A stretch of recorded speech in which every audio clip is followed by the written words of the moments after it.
Hello, my name is Reshma John, and I'm going to be reflecting on my practicum experience with Reach Within Grenada. Reach Within is an organization that aims to help children and adolescents deal with any childhood traumas they may have experienced in healthy ways as they enter adulthood. And so for my practicum, I worked with Dr. Karen Lawson to create Reach Within's first digital library for their self-regulation program.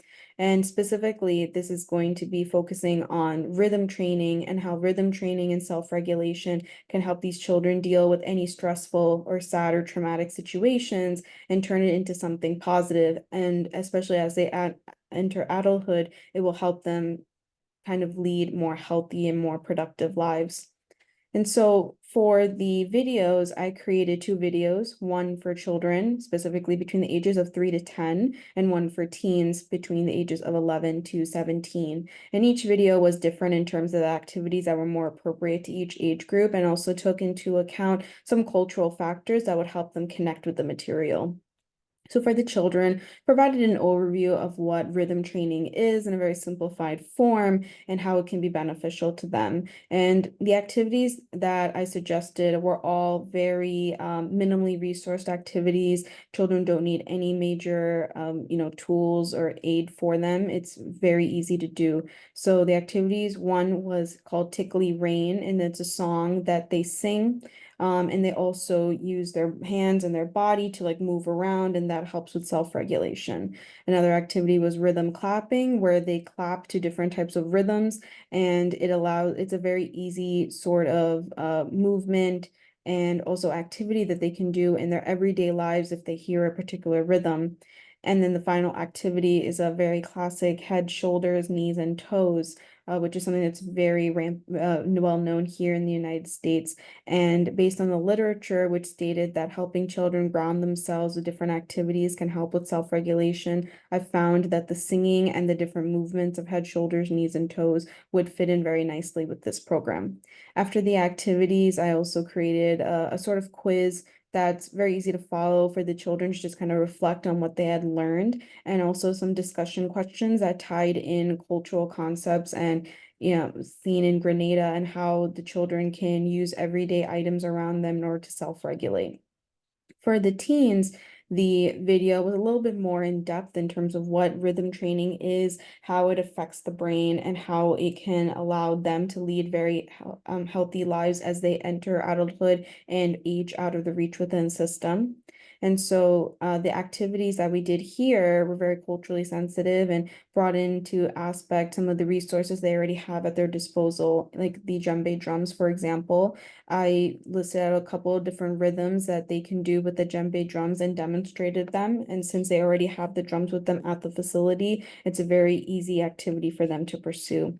In addition, we also did emotional freedom techniques, which involve tapping into various different parts of our body, like our temple, our fingers, etc. And these are supposed to allow them to kind of expel any negative attitudes or feelings they may be experiencing. And like I mentioned before, very minimally resourced. They don't need anything else to do that with.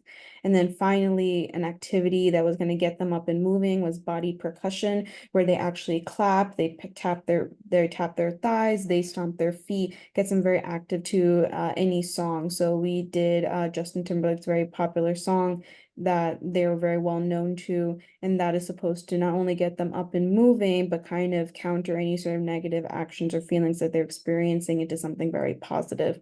After that, that was followed by a pop quiz, as well as some discussion questions of how they can integrate it into their daily lives.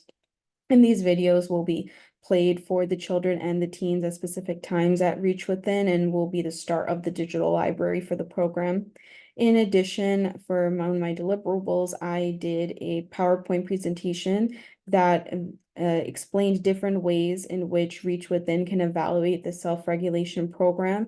Currently, there was no evaluation method to see how effective the program is, especially for those who age out of the system and graduate essentially from the program. And so I provided them with a list of various different types of questionnaires and evaluation methods used in mental health programs, and came to a decision that the SDQ questionnaire, which is used to evaluate the pre and post intervention of mental health strategies to see how the people who are in the program will actually be benefiting from it. And that was it. And I would say that this was an excellent practicum experience.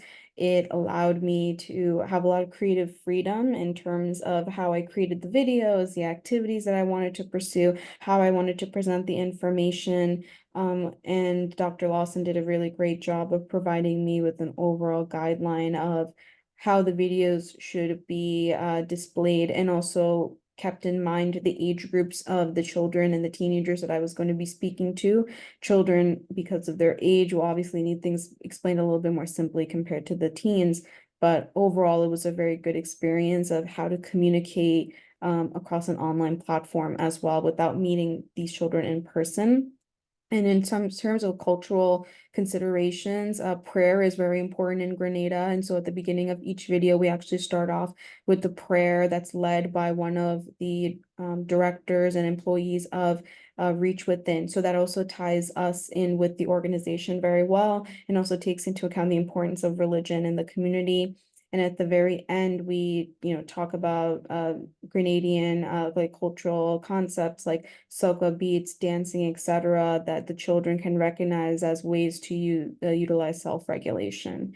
And in regard to the evaluation PowerPoint, it was a really good opportunity for me to see what kinds of different strategies are used to evaluate mental health programs, and also determine which one would be the best fit for Reach Within. And as Dr. Lawson has mentioned, that there was no previous evaluation method that was put in place prior. But as this program grows, as the library grows, and the children and the teenagers are exposed more to the program, hopefully this evaluation method will be beneficial to see if, one, the program is beneficial, and two, if it's not, what improvements can they make to make it more, effective for the community at large.